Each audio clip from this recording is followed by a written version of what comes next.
guys, this is our day 2, no? Dito sa farm, sa daily life living natin dito.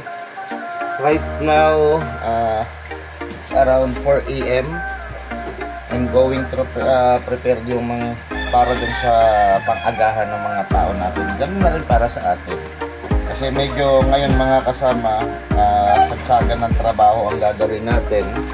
Dahil dun sa conditioning cording natin is magse-set up tayo today, no? I will keep you update mamaya habang nagse-set up tayo sa cording, i-insert natin sa videos. But right now, unahin muna natin yung para sa agahan natin, para nang sa ganun may lakas yung katawan natin magtrabaho. So right now, kumikilos po tayong lahat. So isa nating masipag na boys, no? Ayan. Naglilinis na ho rito sa ating bahay. Yung dalawa, ayun, no? May ginagawa na ho sila. Yung ilalaban ho natin sa 22, piniprepare na rin ho nila. So, ganyan ho kaaga magpakilos, magpagalaw, mag-asikaso ng mga alaga natin pag mayroon ho tayong sasabakan na eksaminasyon. So, ngayon, simple lang, ang agahan natin, red egg with tomato, then dried fish, no, yung tuyo, then matchingan natin ng sinangag na kanin. So, yan. So, and then after ng almusal natin, pagputok ng araw mga kasama, sisimulan na natin yung pag-set up ng TP natin ulit, no, sa conditioning area natin. So, yung nagtatanong bakit naka-color coding po yung mga TP natin, yan po yung mga palatandaan ho natin. Unang-una, yung kulay pula, nagsisimbolize yan na nasa maintenance or newly harvest po ang naka-cording, no? And then yung kulay blue, ayan naman po yung nasa pre-conditioning area, yung mga pinipre-con na ho yan. And then yung dilaw, yung green, kaya kulay green po yun, ang tawag ko ron is money maker. Yun po yung mga graduate na sa pre-con at nasa conditioning area na. So kapag naka-conditioning area na sila, it means anytime na may schedule, may uhugutin ho tayo. So gaya nga na sabi ko sa inyo mga kasama, yung ating sistema, mas mahaba po ang panahon natin sa ating mga alaga doon sa tinatawag na preconditioning. So saglit lang mga kasama, kung walang kalagayan.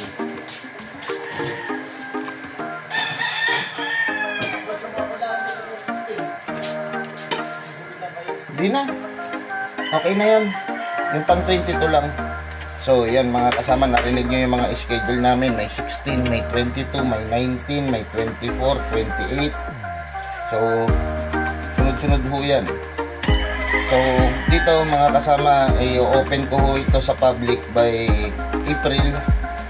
Siguro katapusan po yan, no? Para makita nyo na po dito, ita-transfer natin yung mga alaga ho natin dito from south to north. So sa mga interesado ng mga pang-exam nyo, meron tayong available nyan dito for sure, no? So yan ang daily routine ho namin dito. Kailangan ho dito sa amin at early 3 AM nakabangon ka na ho. Kung hindi ka man ho babangon, ako ho ang magpapabangon ho sa inyo. Manggigising at manggigising ho ako. Ganyan po ang sistema namin dito.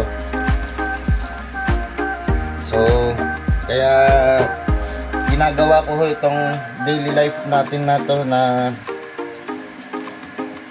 videos, and ina-upload ho natin. Gawa ho ng meron tayong mga followers, no, na sinasabi, pakita ko yung actual scenario. Baka siguro nagdududa ho sa atin na yung tinuturo ho natin ay hindi natin ho ginagawa. So sa ngayon, binubuo namin yung sistema kasi muna yung setup ng ating North Sector Farm. And then after nating mabuo yung sistema ng North Sector natin, uumpisaan natin ng biosecurity and farm management system, no? So kaya yan, lagi ho kayong sumubaybay para updated kayo lagi po dito sa amin, no? At sinisigurado ko naman ho sa inyo na lahat na matutunghayan nyo rito ay tunay na pangyayari po. Wala ho ritong inimbento, wala ho ritong basta sinabi. Sa amin po, ang tinuturo ko sa inyo, yan ang sistema ko. Through decades na nasa industry ho tayo, no? 2 dekada na mahigit. Yung sistema na yan, proven and tested, may inabot. Hindi ho basta nagtuturo tayo na walang narating ang sistema. Ibig sabihin po, yung sinishare ko sa inyo, may napala na ho ako dyan. Ibig sabihin, may resulta na ho. Doon sa hindi nakakakilala sa akin, no, na nagko-comment dyan, bahala na ho kayo mag-search kung ano po yung inabot ho ng isang Mr. Natural. Pero sa atin ho, basta tayo, mag-share tayo ng tamang knowledge para po makatulong po sa ating mga kasama. Hindi po sa pagmamagaling yan, sa atin lang po is sharing of knowledge. Kasi ika nga, sharing is caring, di ba? Yun lang yun eh. So, hindi ko na kayo isasama sa pagluluto ko, ha? Kasi medyo ano na to, tawag dito, para mabilis ang kilos. Mamaya update ko kayo, putulin ko muna ang videos, no? Simple lang naman yung lulutuin natin ngayon. So i-update ko kayo for the whole day bago ko i-upload to. So mamaya dudugtungan natin ng videos na to. Doon naman tayo sa pag-setup ng mga according ng conditioning area. So, till mamaya, so abangan nyo po at putulin ko muna kayo. So naman tayo ng setup, no? So, na. Set up sila.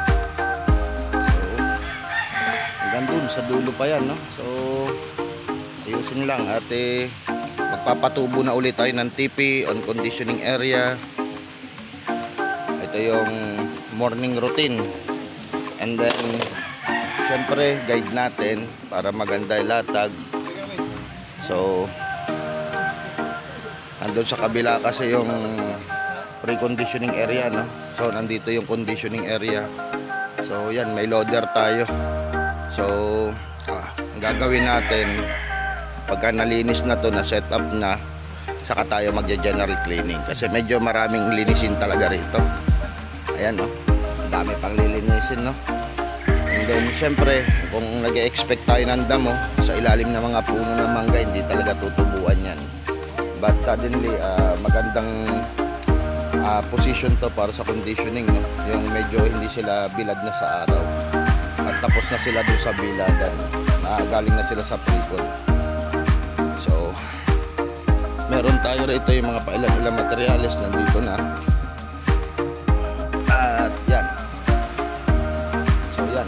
Nakikita nyo na. So dito target estimated mga around 100 to 150 na TP. Doon sa pre-con ganun din, 100 to 150. Then maintenance area, target natin dyan is around 600. And then sa pre-hardening area, target natin doon mga 300 or 200 square pence.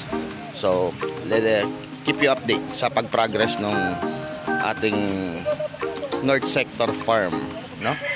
So yan yung mga masisipag nating mga tauhan dito, no, na nagse-set up. Okay? So keep you update. Mamaya maya-maya konti magluluto na ho tayo ng kakainin din ng ating mga kasama, no? So keep you update mga kasama. Yan, magtatanghalian na ho, no? Busy pa rin yung mga tao natin sa pagkakabit ng TP.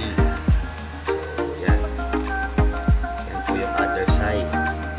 So may pa ho kayong kulay pula, yung pula po ay para sa maintenance cording po yan. So ngayong oras na to, itong minuto na to, makikita nyo, kinukunan ko na lang sila ng videos kasi ako ay papasok na ho ng bahay para mag-prepare naman po ng ating pananghalian. So yan pa po yung mga ilalatag, yung nasa gitna po na yan na may L3 service natin yan, and then yan po yung ating soon to be na gagawin na caking area, caking school area, and then may pool po yan, no, para sa receptions. So update ko kayo mga kasama at tayo ay magyakatag muna, magagayak tayo ng pananghalian. So yun nga mga kasama, tayo ay nandito na sa kusina, magagayak tayo ng pananghalian, no, ng ating mga tao, syempre para sa atin na rin. So kung tatanungin nyo ako kung anong ginagayak ko right now, ngayon ho magluluto ho tayo ng pininyahang manok para naman ho magkaroon ng lakas pa hanggang mamayang hapon yung ating mga manggagawa, no, yung ating mga tauhan. At syempre sabi ko nga, kalusugan laging priority. So mamayang gabi naman, hindi ko na maisasama yan dito sa ating video updates sa dito natin. Planning ko na mamayang gabi hatagan sila ng pinakbet naman. So binabalance natin ang diet, no? So kaya mga kasama, kung sa palagay nyo na boring po yung ginagawa nating videos, nasa sa inyo naman po yun, no? Sa akin lang, compilations natin yung everyday natin dito, no, yung everyday activity while developing tong North Sector farm natin hanggang sa mag-open farm tayo. And then yung mga tawag dito, yung mga nag-aabang doon sa ating mga lakbay aral, sa ating mga tawag dito, yung sa ating mga what you call this one, yung ating mga vlogs regarding sa mga kaalaman, no, mga techniques. Antabay lang ho kayo kasi babalik ho tayo dyan. So, ngayon, since na suspended ho tayo, and then yung bagong backup page natin, makakapag-live lang ho tayo after 60 days pa. So, ilang days pa, mga 55 days pa, no? But ganun pa man, sinisikap ko magpabatid sa inyo o magpaabot sa inyo ng mga exciting, no, at mga knowledgeable videos. Yun nga lang, tiyagaan nyo na lang po na hanapin sa YT, Kaalamang Natural TV page. Doon ho tayo nag-update ng post, and then sinishare ko yan dito sa bagong page natin sa Mr. Natural GF2, no? At and then iwanan ko muna kayo mga kasama, or pansamantala samahan nyo muna ako sa pagluluto natin, no? At nang sa ganon may kausap naman tayo. So yun nga, right now piniprepare natin yung mga gagamitin. So talikuran ko lang muna kayo mga kasama at may kukunin lang ako.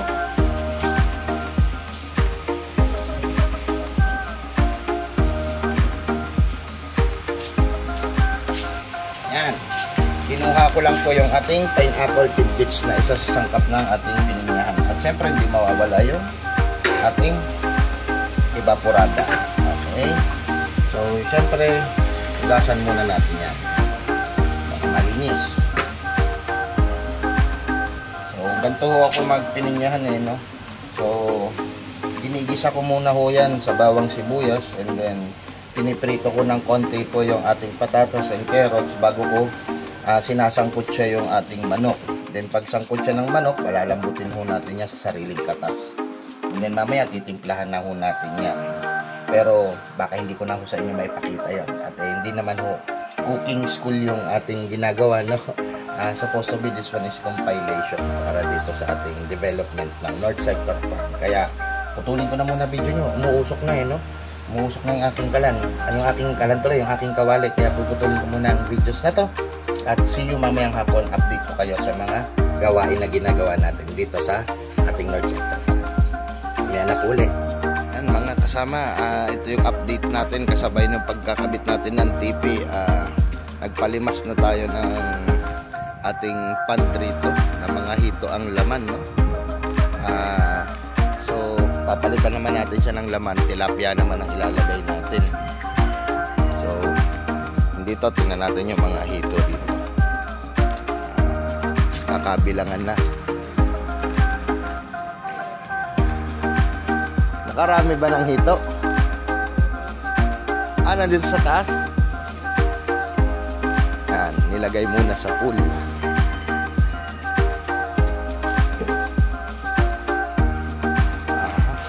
nandito.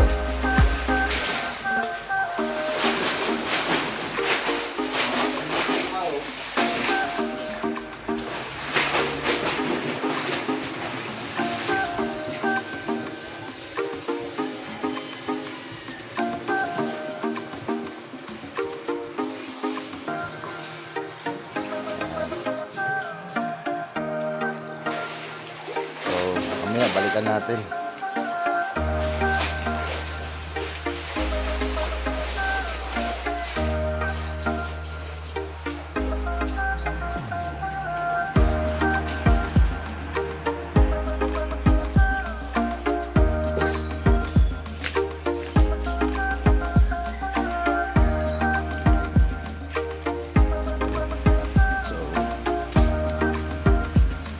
Tayo mga kasama,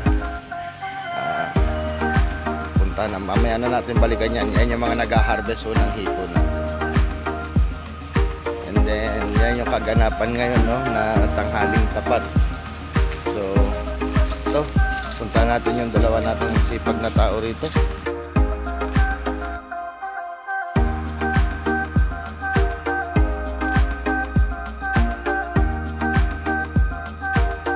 So, keep you update mga kasama. JRB po, dito sa JRB ART Game Farm. At shoutout sa'yo, paring Edwin, no? At soon, paring Edwin, masisiyahan ka na dito sa ano natin, sa postura ng farm natin. So, hopefully, subaybayan nyo lagi po yung tinatawag natin na daily life living po dito sa North Sector Farm natin. So update ko kayo mamayang hapon, kung ano man yung mangyayari, update natin kayo. Okay? Stay tuned. So yun na nga mga kasama, yung nagkikita tayo, nasa kusina ho ako. So today is around 5 PM na, no? Pero medyo maliwanag pa rito sa amin. So yun nga, dahil kanina nag-harvest ho tayo ng pond, no? Ng hito. So nagpalimas tayo dahil magpapalit tayo ng similya ng tilapia. Alam na natin yung ulam natin ngayon, no? Which is ginataang hito, no? Yung kinunot na hito kung tawagin, Bicol Express. So luluto muna ako mga kasama para pang hapunan. Ngayon nagtataka kayo bakit ang aga kong nagagayak. Actually mga kasama, maaga ho ako nagagayak dahil nagkakainan ho kami rito is bandang alas 6 ng gabi, no? Kasi tawag dito, may obligasyon pa kaming gagawin. May pinaiilawan ho kami na meron kaming pangtanggal lang katiho, no? Ngayon darating na linggo saka 22. So dadayo ho kami ng San Marcelino. So may obligasyon pa ho kami magpailaw. Hindi ko na kasi ito sinasama sa videos mga kasama, gawa ng yung pagkukondisyon kasi na ito, hindi ko na umpisahan. Hayaan nyo at meron namang darating at susunod pa. Umpisahan natin from the start, no? So luluto muna ho tayo ng kinunot na hito, Bicol Express style. Okay? So yun nga, sabi ko nga mga kasama, maaga ang obligasyon natin, kaya maaga tayo maghahanda nang sa ganun yung ating mga kasama ay makakain ng maaga, makapagpahinga din, magpapailaw, magpapalakad, magpapasalida pa. So yan ang daily routine ho namin muna ngayon. So yun nga, pasensya na kayo, no? Hindi ko na isama sa inyo yung tawag dito, yung sa conditioning ngayon, kasi hindi na natin nabuo, no? Na actually na ano na siya, nasimula na siya dun sa kabilang lugar. Hayaan nyo't babawi tayo sa susunod. Kaya mga kasama, ito na po yung huling yugto ng araw natin ng day 2 dito sa daily life farming natin, no? Habang nagde-develop tayo ng farm. So, hindi ko na kayo may sasama sa entire na pagluluto ko. Pero, sa mga gusto at interesadong kung paano ba magluto po tayo, wala namang problema sa susunod na videos natin. Kung may kahilingan kayong lutuin, sabihin nyo lang po at pagbibigyan ho natin yan. So, igigisado ko lang muna ho ito. Kaya puputulin ko na muna to. Tuloy ko lang muna ho ito para ho tayo makafocus sa pagluluto. So, see you next time mga kasama at see you sa day 3. Ay, hindi na, wala na palang day 3. Baka day 6 or 7 na ako mag-update sa inyo. See you po.